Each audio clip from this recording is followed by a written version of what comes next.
मुंह में राम बगल में छुरी, ये आपका सिद्धांत है। ये सिद्धांत नहीं चलेगा। आप चाहती हैं बंगाल को बांग्लादेश बनाना, ये नहीं होगा।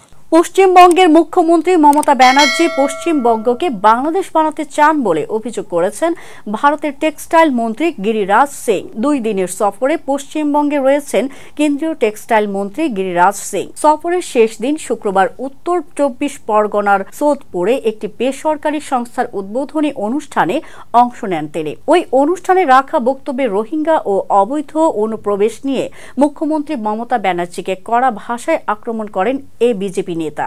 গিরিরাজ সিং বলেন, আমাদের গ্রামে ষাঁড় লাল কাপড় দেখলেই রেগে যায়।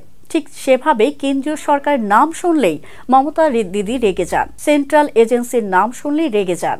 নির্বাচনের সময় কেন্দ্রীয় বাহিনী এলেই মারো বলে নির্দেশ দেন। আর এখন আন্তর্জাতিক সীমান্ত সুরক্ষাকারী বিএসএফকেও বদনাম করার পরিকল্পনা চলছে। এ সময় মমতাকে উদ্দেশ্য করে গিরিরাজ সিং বলেন, মুখে রাম নাম আর হাতে অস্ত্র, এ ধরনের রাজনীতি মেনে নেওয়া যাবে না। আপনি পশ্চিমবঙ্গকে বাংলাদেশ বানাতে চান, কিন্তু তা কখনোই সম্ভব হবে না।